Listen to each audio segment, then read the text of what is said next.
Hello everyone, and welcome back to the B-Movie Bunker. Today, we're looking at 2013's Axe Giant, Wrath of Paul Bunyan, brought to us by Gary Jones. Not to be confused with Dick Jones, who's the head of OCP. But yes, Gary Jones brings us Axe Giant. What we have is the story of... You start with a flashback scene talking about basically, it's a lumberjack camp, and there's a massacre at this lumberjack camp. And what I love most about that scene is you get a little cameo by Dan Haggerty. If you don't know who Dan Haggerty is, you did not grow up in the 70s/80s like I did, and grew up watching Grizzly Adams on Sunday afternoons. But then flash forward to the future, where you've got some troubled teens who are going off into the woods to basically, I don't know, it's like their version of rehab, I guess. So, teenagers in the woods with a couple of chaperones. What could possibly go wrong? Lots. When you piss off the apparently deranged Paul Bunyan. This movie, it was fun. I mean, I think it's a throwback to campy, cheesy horror of like the 80s, especially with some of the model effects and stuff like that. I liked it a lot. It was a lot of fun. I mean, it was corny as hell, and it was obviously, this is obviously a lower budget movie. But it had little bits of humor mixed in with the horror. And yes, a lot of it's unbelievable. But that's part of how these movies are, is that there's things that just, they don't make any sense. Just little touches that they threw in, which were so much fun. The whole, we're being chased by this psychotic giant with an axe who can chop people in half with one blow. I'll put the tiny little latch on the door and lock that shut in the cabin.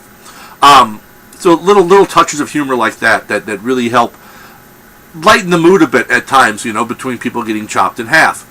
I also like the fact that you have Joe Estevez. You're always in for a party when Joe Estevez shows up playing a crazy person, because that's pretty much what Joe Estevez does. He plays crazy people. And now that he's old, like really old, he plays old crazy people. And he plays them really, really well. I love crazy old Joe Estevez.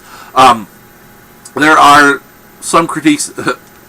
If you're going to do a chase scene at all involving a car, at all, don't. Unless you have a huge budget and you can hire stunt drivers who actually drive fast. Because driving at 4 miles an hour does not make it it really, really kind of takes you out of the chase scene. And the chase scene in this is one of the worst ones I've seen on film. Now, it was nowhere near enough to ruin the movie for me. I still had fun with it. I even kind of laughed a bit at that part because it was so obviously horribly done.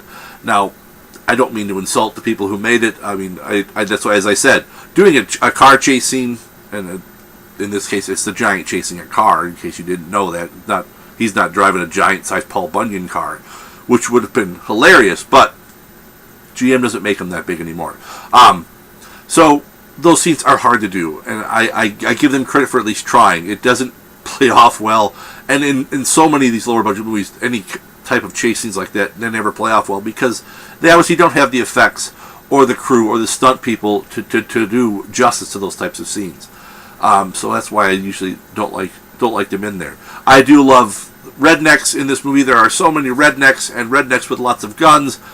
I love that. And I don't want to spoil the movie at all, so I'm not gonna tell you too much specifics, as I mentioned, the little latch on the door, and the fact that the giant's killing people. What do you think when it's called Wrath of Paul Bunyan? Scale of 1 to 10. It is a delightful, lighthearted romp through the majestic woodlands of northern Minnesota, if that also includes having a giant, psychotic, deranged, axe-wielding giant. Giant! And I love the prosthetics and the suit on the guy playing the giant. If he's chasing you, that's what this is. It's a nice, playful day in the woods, ruined by a killer. I will say, and this is going to be spoilery a bit, so if you don't, you can stop here if you want. The love angle that they've put in there, that this whole, one of the teen girls resembles the ancient lost love of the Paul Bunyan.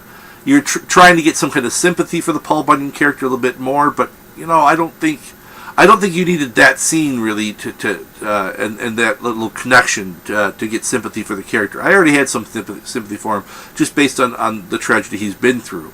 And just the fact that he's been alone living out in the woods in the middle of nowhere, it seemed unnecessary and an unnecessary add-on to the film that I think actually detracts a bit from the story. I think it would have been a little bit better without it. But as I said, I still had a lot of fun with this one. It's a good throwback to campy horror. I love that stuff, when done well, and I think this is done well enough where it is an enjoyable film. It's good. You can just grab a few beers, grab some popcorn, sit down with your friends, and enjoy some good cheesy horror. So that's what I've got for this one. Till next time, you all stay safe out there in the wasteland, folks.